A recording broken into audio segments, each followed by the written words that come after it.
جو نئے کرایہ دار اسرار صاحب آئے تھے، ان کے گھر سے دن میں کئی بار چھوٹی موٹی چیزیں منگوائی جاتی تھیں۔ صبح ہوتے ہی دروازے پر دستک ہوتی تو امجد صاحب سمجھ جاتے کہ پڑوس سے کوئی اسرار صاحب کا بیٹا کچھ چیز مانگنے کے لیے آیا ہوا ہے۔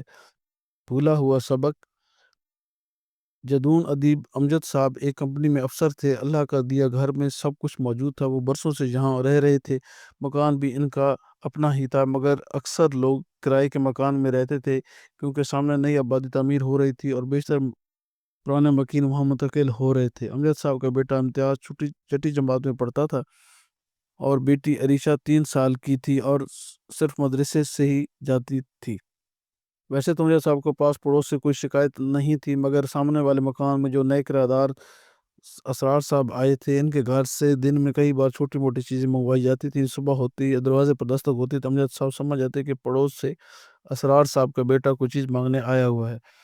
امجد صاحب کی بیگم نرم دل خاتون تھی۔ وہ کوئی نہ کوئی چیز دینے سے انکار نہیں کرتی تھیں، کبھی ہری مرچ، کبھی گرم مسالہ، کبھی فرائی پین تو کبھی ٹماٹر یا پیاز وغیرہ۔ ان سب چیزوں کے علاوہ ایک چیز وہ تواتر کے ساتھ مانگ کر لے جاتے تھے اور وہ تھی چارجنگ لائٹ۔ رات کو بلی کے جاتی ہی دروازے پر دستک ہوتی تو امجد صاحب کی اہلیہ اپنے بیٹے امتیاز کو پکارتی کہ ایمرجنسی لائٹ لے آؤ۔ وہ مسکراتے ہوئے یہ آنے والے بچوں کو پیار کرتی اور لائٹ اس کے حوالے کر دیتی۔ ایک دن امجد صاحب چڑھ گئے کہ یہ کون سا طریقہ ہے کہ روز ہی چارجنگ لائٹ مانگنے کے لیے آ جاتے ہیں۔ حد ہوتی ہے کسی بات کی، ایک لائٹ نہیں خرید سکتے، زیادہ مہنگی تو نہیں۔ ان کی اہلیہ نے خاموش نظر سے دیکھا مگر وہ کچھ بولی نہیں۔ اگلے روز جب پڑوس کا لڑکا نہیں آیا تو انہیں کچھ خیال ہوا۔ انہوں نے امتیاز صاحب کو یہ کہلوانے کو بھیجا کہ کسی چیز کی ضرورت ہو تو بلا تکلف کہہ دیا کریں۔ وہ سبزی کا امجد صاحب کے بعد شاید ان کے بیٹے نے سن لی اور گھر میں ذکر کر دیا ہوگا۔ وہ لوگ محتاط ہو گئے، مگر امتیاز صاحب نے جب آ کر بتایا کہ وہ لوگ گھر نہیں ہیں تو انہوں نے سکھ کا سانس لیا۔ دوسرے دن رات کو بجلی جاتی ہی لڑکا آن کھڑا ہوا اور اسے لائٹ دیتے ہوئے امجد صاحب کی اہلیہ کو دلی مسرت ہوئی۔ امتیاز ایک حساس بچہ تھا۔ اس سے اپنے ابو کی ناراضگی کا احساس تھا۔ اس نے سوچا کہ وہ پیسے جمع کر کے ایک لائٹ خرید لے گا تاکہ ان کے پڑوسی کو پریشانی نہ ہو اور نہ ابو کو غصہ آئے۔ ایک دن امجد صاحب کا موڈ بہت خوشگوار تھا۔ اہلیہ نے ان سے سفارش کی کہ اسرار صاحب کو کہیں ملازمت پر لگا دیں، ان کی گھر کی معاشی حالات ٹھیک نہیں ہیں، بس ایک دوسرے کی مدد کرنی چاہیے ہمیں۔ وہ ایک کہہ رہی تھی ان خراب حالات کی بنا پر ان کے لیے بیچاری کو اکثر چھوٹی موٹی چیزیں کے لیے پریشان ہونا پڑتا ہے۔ کیا کوئی خوشی سے کسی دوسرے کی چیز مانگتا ہے؟ مانگنا کتنی شرم کی بات ہے، مگر مجبوری کیا کچھ نہیں کرواتی ہے۔ اچھا میں کچھ کرتا ہوں، ان سے مل کر معلوم کرتا ہوں کہ وہ کیا کام کر لیتے ہیں۔ امجد صاحب نے کہا تو ان کی اہلیہ خوش ہو گئیں۔ اسی وقت امتیاز صاحب خوشی خوشی کمرے میں داخل ہوئی۔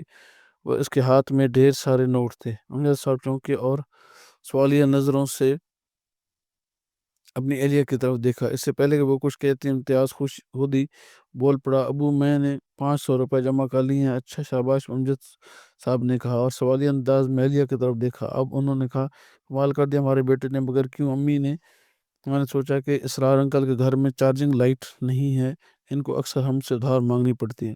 امتیاز نے کہتے کہتے ہاتھ میں پکڑے نوٹ ابو کے سامنے ڈھیر کر دیے۔ آپ ان پیسوں سے ایک چارجنگ لائٹ لا کر سعد انکل کو دے دیں، میری ٹیچر کہتی ہیں کہ ہمیں دوسروں کی مدد کرنی چاہیے۔ امجد صاحب نے سوچتی ہوئی نظروں سے اپنے بیٹوں کی طرف دیکھا۔ ان کی اہلیہ نے امتیاز کو سینے سے لگا لیا۔ آج انہیں اپنی طبیعت پر فخر ہوا تھا۔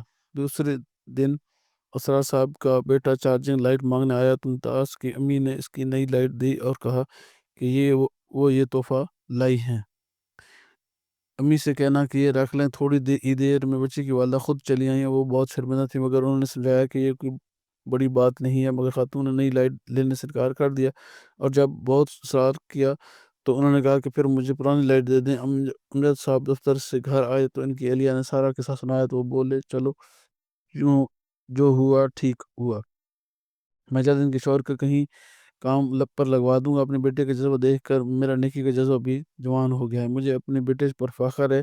وہ سبق جو میں نے پڑھنے کے بعد بھلا دیا تھا وہ میرے بیٹے نے مجھے یاد کرا دیا۔ پھر اہلیہ سے کہا بھائی یہ آپ کی تربیت اور محبت کا اثر ہے کہ وہ مسکرا دیں۔ امجد صاحب بولے ہمارے پاس اس لیے تو اچھے انسان نہیں بن پاتے کہ ہمارے قول و فعل میں تضاد ہوتا ہے۔